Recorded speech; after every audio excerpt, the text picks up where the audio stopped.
from being regular Joe, from being Clark Kent, you have to turn into Superman, or better yet, the Predator. Yes, or Batman. Batman's pretty cool.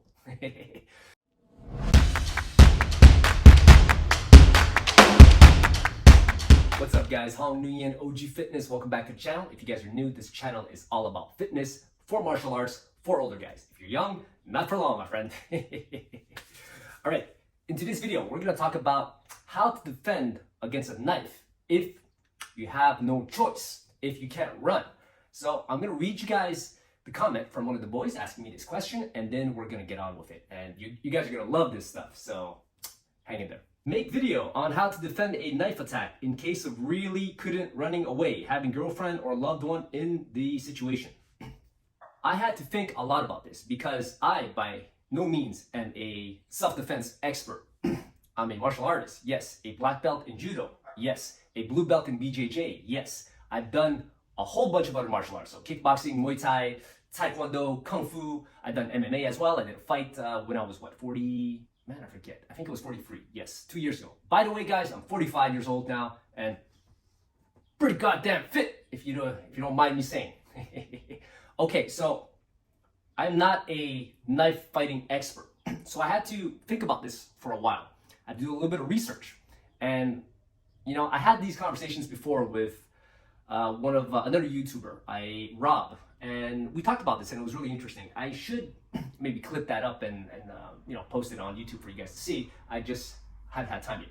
But turns out, guys, my skill set is actually very conducive to self-defense. Surprise, surprise. But let's get into some more details. If I had to defend myself against somebody who has a knife and I can't run, and I'm with, let's say, my wife and my kids, loved ones, what would I do? The first thing I would do is to tell my loved ones to leave. And I'm gonna stay there and handle business and do what I can, right? So I want them to leave, not to hang around and try to help me because I don't want them to get injured. And at the same time, they might actually get in the way because if they don't know what to do and they just scream and then they get in the way, they hold you back or they tell the guy to stop, and it's just a mess. It doesn't make any sense. Unless they have formal training as well, then I would tell them to leave. And this has to be agreed upon beforehand. This is not the kind of stuff that you could actually talk about in the heat of the moment, in the situation itself. Things are going fast, tension is super high, it's life and death. You tell them, leave, you take care of it. Because you have to focus on the person with the knife, not on them. You can't do two things at the same time. That's how you get murked. So you have to tell them to bounce, okay? And you have to have this agreement in place. If ever anything happens, okay, you leave, you go call help, you run away, you grab the kids, whatever, you bounce. I'll take care of it, and that's that.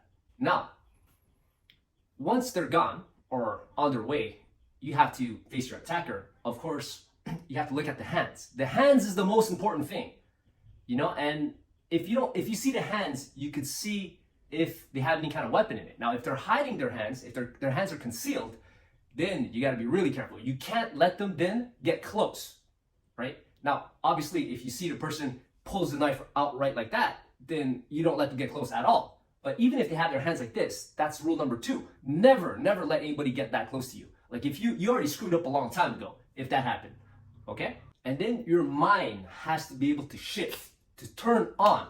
And what do I mean by this? I mean that all of a sudden you're just, from being regular Joe, from being Clark Kent, you have to turn into Superman, or better yet, the Predator. Yes, or Batman. Batman's pretty cool. So you are now the hunted. That's what your attacker fought. And now you become the hunter. Yes, the hunter. I almost forgot that. So that's the mind shift. You have to become the danger. My buddy Ramsey Dewey actually mentioned this in the video. He had a video where it was all about becoming the danger. So I'm, taking that from him. Well, stealing, yeah. Ideally, you try to keep a distance between you. You try to maybe use your kicks, okay? Because if you see them coming, and that's the thing, I'm assuming here that you see them coming. We'll talk about when they're already up close and it's kind of too late. They took out the knife, they stabbed you maybe once, or they're about to, then that's something else. But let's say you see them coming and they pull out a knife. Well, guess what? You have to keep that distance. So how do you keep that distance? Well, kicking. That's where kicking comes in very handy, right? You could try to kick that hand. So learning how to kick is really important.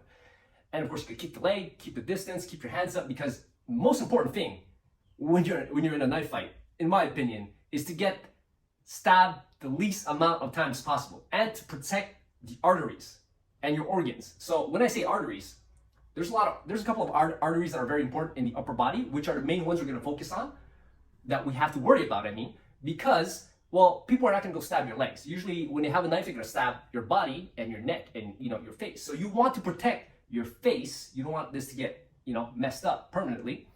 And the neck, because you could die here. Okay, there's 2 arteries here. If they cut this or cut your throat and all that, you'll bleed out, you'll die. And of course, you have the torso here. There's arteries in here that you don't want to touch, especially the heart. Everything else, you have arteries here, which is, it depends on the length of the knife. But I mean, you're pretty resistant here in a sense. It takes a lot to kill a man. But if they hit the artery, you're screwed. So ideally, you definitely don't want to get stabbed here, the neck area and the heart area. And then here, well, I mean, you might get tagged there a couple of times. But we'll talk about that in a second. So what I'm saying is, you got to have your hands up, right? Hands up, and you got to use your kicks. Use your kicks to keep a distance. Now, of course, if you find a rock, well, grab a rock and throw it at him, right? If you find a stick, a chair, anything, right? Sand, throw it in his eyes. You gotta keep that space going, so that you can disarm him, or at least, well, I wouldn't say disarm, but yeah, at least until you could go for that risk. So you avoid getting stabbed essentially and killed until you can get that risk.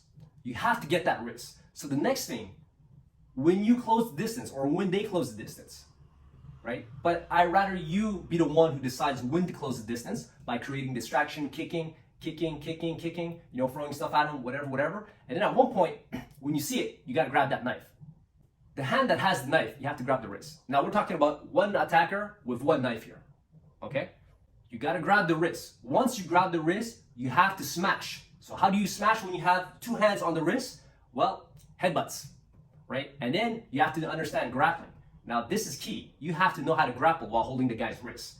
And then you hold that wrist to make sure that you're not getting stabbed. You gotta smash him. So the only way to smash him now is to, smash him with your head, essentially. And then you gotta get into position to be able to take him down. You have to take him down, okay? Unless you're able to, enough technique to disarm him at that point and, hurt him and finish it on standing up. But if not, then it goes to the ground. If it goes to the ground, then what you have to do next is more wrist control, more smashing, positioning, and then you smash your way through, again, with headbutts and elbows at this point, because you got to keep one hand here, so you can smash with your fists, but I like the elbow because it's short. You don't have to create that much space. You can, even when you have a wrist like this, you can still roll over with your elbows. Smash with the head, so you're headbutting and elbowing, and maybe a punch here and there, until you don't stop until the person is incapacitated. You smash until you're free, until the person is incapacitated, or until you're dead. If you lose that risk and you die, well, you died, and essentially you have no more problems in life when you really think about it. It's an honorable way to go. It's a honorable way to go. This is the mindset that you have to have. It's a good day to die. Now, the thing is, we all die. We all have to die at one point. Now, the only thing we can't control is when and where. And what better way to go than to go out fighting, defending your loved ones? So once again, you gotta elbow, headbutt, and punch, all while controlling your wrist. Do all of this until you're free. Elbow and headbutt your way to freedom. So what does this mean? It means that, essentially, you have to be very proficient in wrestling, in grappling, and left weight to survive a knife attack. Ideally. Essentially, you have a higher chance of surviving a knife attack if you're very proficient in grappling and in left weight. So why do I say left weight? By the way, left weight is like Muay Thai except with headbutts, if I'm not mistaken. I think that's the major difference, the main difference. Here's the thing with these skills, guys. It takes time to develop. So the best time to start would have been yesterday, would have been at 5 years old, actually, right? So not yesterday, at 5. I think that's when you should have been, started your training in martial arts. But if not, hey, now is is the only other option, guys. Think of it as life insurance. You can't buy it when you need it. You have to already have it. So that's why I preach always be training. If you fail to prepare, then you're essentially preparing to fail. Failing to develop the ability to actually protect yourself and your family from physical violence or your loved ones, friends, whatever. Now, there's nothing wrong with that. There's a lot of people who go through life never having to defend themselves. But me personally, as a martial artist, I think that it would be hard to live with yourself if you weren't able to do that for your loved ones. You weren't able to protect them from physical violence. As a side note, you should train every single day, and your fitness and your martial arts training should be properly integrated. That's for another video. Also, guys, grappling is super exhausting. If you've never done grappling before, you go to the club and you grapple for the first time, you're gonna gas out so fast it won't even be funny. You'll be like, I thought I was in shape. I do a couple push-ups and I jog all the time. Yada yada yada yada, and blah blah blah. I do all sorts of sports. It's not the same thing. It's a question of efficiency and movement patterns. If you're not used to the movements, you're gonna gas really fast.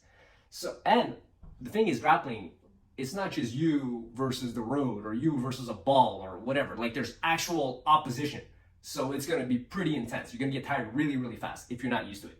And that's just at the club. Now, if you were to go to competition, you were to compete at, let's say, a grappling tournament, you would see all of a sudden it's even more exhausting. It's 100 times more exhausting. Now, imagine if you had to grapple a dude with a knife who's trying to stab you and kill your family, your loved ones, then multiply that by at least 1,000 in terms of how stressed you're gonna be, how exhausted you're gonna be. That's why I always tell people, okay, you train, which is great, but you should compete as well. And not so that you could win medals, but so that you can learn how to get that adrenaline and that anxiety under control. That's the ultimate, when you're cool under pressure. And the safest way to do that is to compete. But now I understand competing in striking arts, not the best because brain damage. And if you're worried about that, boxing more so, but yeah. But start small. Start with grappling tournaments, BJJ tournaments, wrestling tournaments, judo tournaments. Organize a tournament between your friends. And you have to train in a certain way so that you have to simulate these things. And one of the best ways to simulate them is to just go compete. And the other best thing to do would be to compete or have these type of scenarios and do it with an actual knife. Not real knife, a fake knife. You could do that as well. Now that part there, practicing with grappling and situational practice with a knife, with a rubber knife or a rubber gun or whatever, I actually saw that from Icy Mike. So Icy Mike, another YouTuber, I love his channel, by the way. I think he's great. He specializes in martial arts and self-defense, if I'm not mistaken. Self-defense is his thing. He used to be a cop as well. He has his own club. He trains people. He's awesome. So I did some research after thinking about what I would do with my skill set, with my current level of knowledge. And lo and behold, I was on the right track. So Icy Mike, I think it was this video right here. I'll put up the title and the thumbnail. And he spent $3,000 over a course of a weekend. And he did 3 different programs, like some very good, high quality programs for defending against knives and guns, I think. But it seemed to be specifically knives. And guess what? It turns out the main thing was grappling. The main thing was actually Greco-Roman wrestling. Because now, for those of you guys who don't know, Greco-Roman wrestling is essentially where your upper body, attacking the upper body and throwing from the upper body. Kind of like judo, right? Except you can't even do sweeps or trips. So the only way you can throw the guy is grab onto him and throw him. Now, the most important thing in Greco is controlling the wrists and to eventually get to your underhooks so then you can just suplex the guy.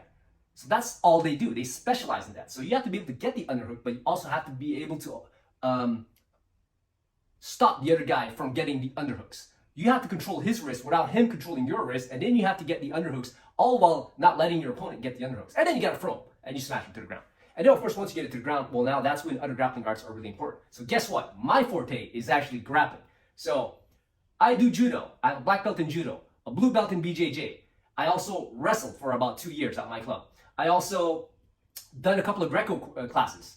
And what else did I do? So those are what I do. And all these things, turns out, are super conducive to controlling somebody when they have a knife. So in judo, we do a lot of sleeve control. The first thing you have to do in a judo match is control the sleeve. So we're pretty adept at moving around, and getting that sleeve. Now in freestyle wrestling, you want to control the wrist. When you start off, okay, yes, you have the collar tie and all that, but there's a lot of wrist control in freestyle wrestling. Now, there's wrist control in all of these grappling arts, but I'm just explaining to you guys what the emphasis are, in my opinion, for these type of grappling arts. So once again, judo, sleeve, freestyle wrestling, wrist control, Greco-Roman wrestling, underhooks. And of course, BJJ, well, it's positioning. It's positioning and knowing how to put your weight, control. So all these elements together make it so that, well, you will pick up knife fighting very quickly. Like if I were to go train in one of these seminars and after that take that knowledge and integrate it with what I already had in terms of my skill set in grappling, then I'll be all right. I would pick it up pretty fast. And in the courses that Icy Mike went to, a lot of the courses, they emphasize big time, like how teaching you how to grapple, teaching non-grapplers how to grapple. And that's great. And these guys, I think these type of seminars, in my opinion, I've never been, but I trust Icy Mike enough. I think that it's worth going to.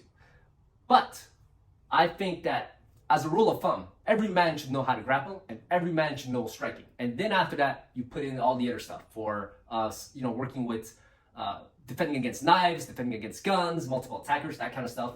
So this is super interesting, and I think that as a martial artist, yes, we eventually have to go there, right? Because as a martial artist, we always have to be ready. So we have to be training every single day. Whether you compete or not, whether you want to actually participate in the sport aspect of things, that's another thing. That in itself is a discipline. It's a path. And not everyone needs to go there. Not everybody has the time either. But I think that we can make it so that you still are able to defend yourself in a real way. In a way that's, you're not going to be thrown off guard. Like if ever shit hits the fan and you have no choice, then you'll be able to turn on that switch in your mind.